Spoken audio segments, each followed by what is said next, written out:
Old model steamboats in poor condition, part 13. Cladding the boiler using mahogany strips. There are many useful tips in this video, and it is the best way that I have found to do the job. The results are always good if you do it this way.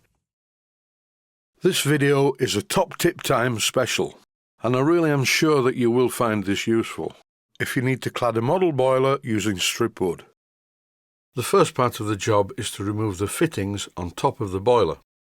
Although I could clad the boiler quite easily without removing the fittings, I don't want to damage them with sandpaper, nor do I want to get any varnish on them. As there was quite a lot of water in the boiler, I emptied this out, and here's the boiler on the bench, ready for the cladding process. And this mahogany is good stuff, but it's a bit too wide for this application, so I'm cutting it down using my small bandsaw. And here's a good tip: always use a block of wood to hold the piece being cut firmly against the guide. If you don't do that, it will wander about as you're cutting it, and you will not get a straight edge. The original mahogany strips are 2 meters long, which is a good bit longer than I've ever bought them before, and I'm not complaining because the price was very good. And because the original mahogany strip was so long, about 3/4 of the way through the job I had to turn it over and cut it from the other end. Time now to mark out just one piece of the cut mahogany, and then it's back over to the bandsaw to duplicate this as many times as I can. Another good tip is when cutting mahogany like this, always cut it on its end. That way the ends remain square. If you cut it flat, the piece that you are cutting will probably wobble about a bit, and the end will therefore be uneven. So here is the end result. Enough cladding to cover the boiler. Some viewers may be thinking, well, why do you need to put cladding on this boiler? It's down in the depths of the boat and will never be seen. Well, I'm putting the cladding on the boiler because originally the boiler was also clad in mahogany, with a bit of asbestos thrown in the mix. I'm shaping the first piece of mahogany to go onto the boiler, and I'm not using any asbestos or even the modern substitute for asbestos underneath the cladding, because as I mentioned earlier, the cladding isn't really necessary on a boiler of this size. In this clip that's been running for a while, I'm trimming the first piece of mahogany to go on the boiler.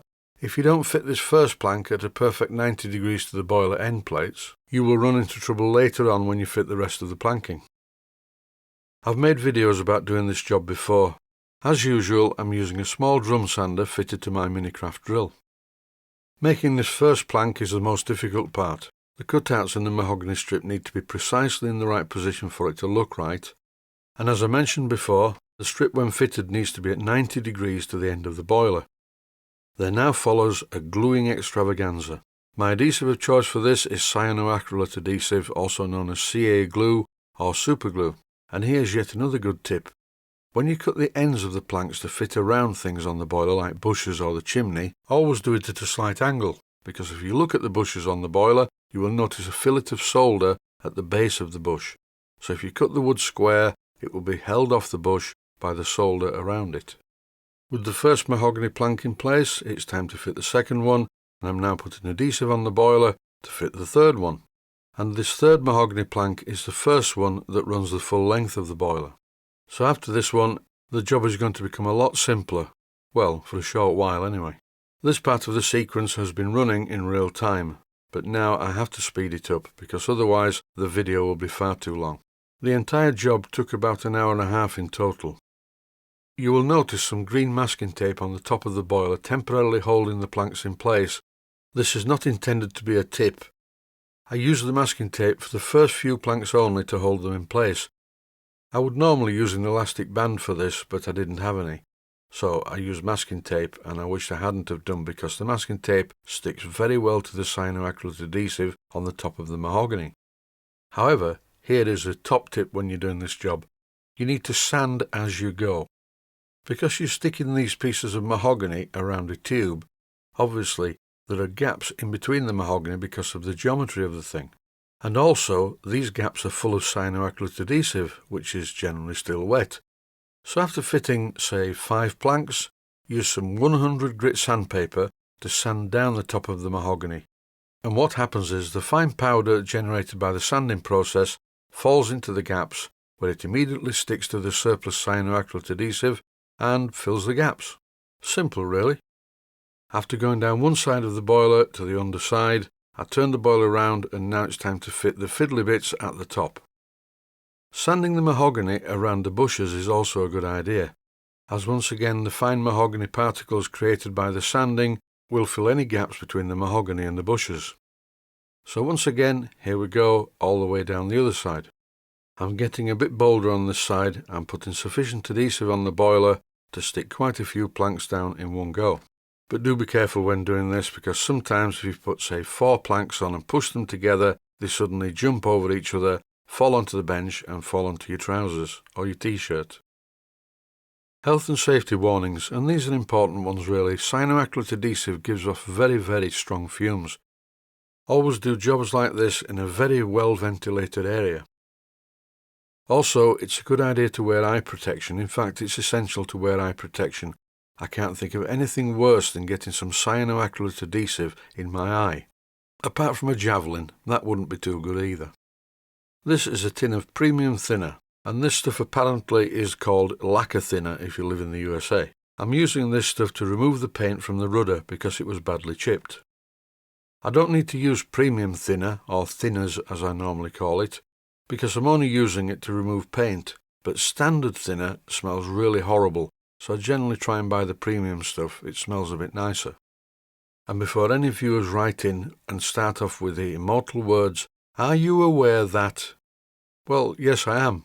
I did the job, I videoed the job, then I sat and digitally edited the job. Now I'm voicing it over, so any problems I do see, so I'm fairly aware. And in this case, I'm quite aware that the shaft of the rudder is bent. The boat was built like that, and bent it's going to stay. That's the way the builder got the rudder to line up with the actual hole in the main boat and the keel extension underneath it. And in case you're also wondering why I put this feature about cleaning the paint off the rudder in the middle of a video about cladding the boiler, it was to allow sufficient time to elapse so that I could rub the boiler down with an orbital sander, and now as you can see it's quite smooth, and then varnish the boiler. I'm using Ronseal Outdoor Varnish. This is spirit-based varnish, it is not water-based.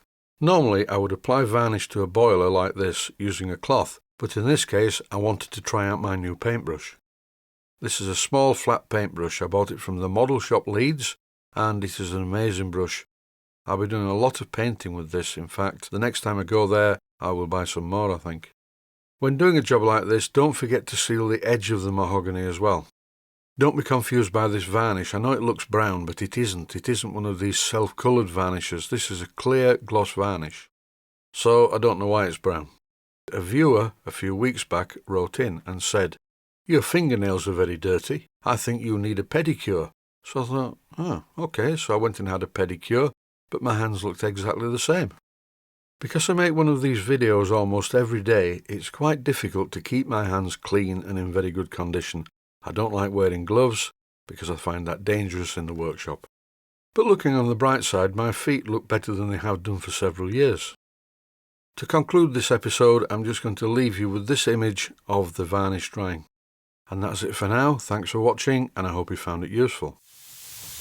Please take the time to visit my Mainsteam Models website and click on the section of the website that says Video Playlists. And by doing that, you can find other videos that you may like to watch. And by using the playlists, you can actually watch the videos back to back.